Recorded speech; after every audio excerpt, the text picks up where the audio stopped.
Hadis yang diriwayatkan oleh Aisyah ini menjelaskan tentang keberadaan dan status daripada daging yang tiba-tiba didatangkan oleh seseorang yang kita tidak kenal, kemudian daging tersebut diberikan kepada kita. Nah, karena kita tidak kenal, tentu kita dalam hati bertanya, apakah daging ini disembelih dengan asma Allah atau tidak? Hal itu kemudian menjadi hal yang ditanyakan oleh para sahabat kepada Nabi.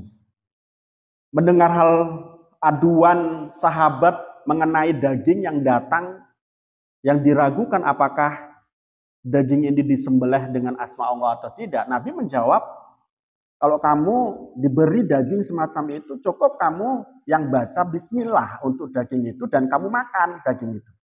Sudah jadi halal. Itu dengan syarat tidak tahu bahwa daging ini apakah sudah disembelih dengan bacaan bismillah atau tidak. Jadi agama itu adalah mudah. Yang mempersulit kadang-kadang otaknya yang beragama.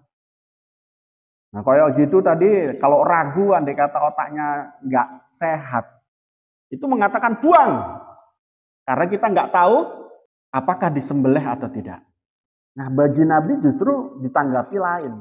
Prinsip di dalam perkataan Nabi dan anjuran Nabi untuk membaca bismillah untuk daging tersebut dan memakannya, itu adalah prinsip tarakut tabdir. Meninggalkan, memubadirkan sesuatu. Karena dalam hadis Nabi juga beliau mengatakan, inna mubadirina kanu ikhwanas syayatin. Bahwa sebuah kemubadiran itu adalah perilaku daripada setan. Dan jangan sampai kemudian kita menjadi kawan setan untuk mentabdirkan, memubadirkan sesuatu yang sudah ada di depan kita. Nah hal semacam itu juga andai kata kamu jadi petani. Kok ternyata tanaman yang kamu tanam itu sudah berbuah. Dan pada saat panennya kok harganya anjlok, jangan dibuang. Kasihkan ke tetangga-tetangga, kasihkan ke pondok-pondok, kasihkan ke yang membutuhkan. Kalau andai kata kamu tidak ingin membuangnya. Nah kamu buang apa gunanya? Justru kemudian mentabdirkan dan mubadir itu adalah buatan daripada perbuatan setan. Kalau kita mau mubadirkan tanaman atau hasil panen itu, maka niscaya kita adalah kawan dari setan. Jangan dibuang, berikan kepada mereka. Toh turun harga itu nggak akan lama. Dalam prinsip dan teori ekonomi itu, kalau barang banyak, kemudian konsumen sedikit, pasti nanti akan murah harganya. Tapi kalau barang itu sedikit, konsumen banyak, maka akan naik harganya. Nah pada saat itu mungkin hampir semua daerah panen sesuai dengan apa yang kamu tanam. Sehingga ketika panen, namanya panen raya. Dalam pada saat itu tentunya, menurut teori tadi, itu tidak mungkin harga akan naik. Harga akan anjlok seanjlok-anjloknya. Gak boleh membadirkan sesuatu. Bu, ya syukur gitu. Kasih ke orang lain yang membutuhkan. Hal yang sama ketika Anda makan di pondok. Itu ojo ngambil sampai kemudian banyak-banyak. Lantas kemudian kamu kenyang, kamu buang sisanya. Itu namanya mubadir. Nah atau mbak-mbak ngambilnya sedikit tapi nggak habisnya. Lihat ukuranmu berapa. Oleh karena itu setidaknya gitu kalau di pondok makan pun itu harus ada yang bagi. Nah nanti yang merasa kebanyakan ngomong, ini kebanyakan, besok sedikit aja. Kenapa? Sekali lagi, beras sekarang mahal. Ya, sayuran-sayuran juga mahal. Kalau kita tidak upayakan itu, maka takdir yang terjadi. Sementara banyak orang tidak bisa makan seperti kita itu. Takdir, jangan sampai takdir. Contoh Nabi Muhammad tuh, ketika pada saat beliau memakan roti.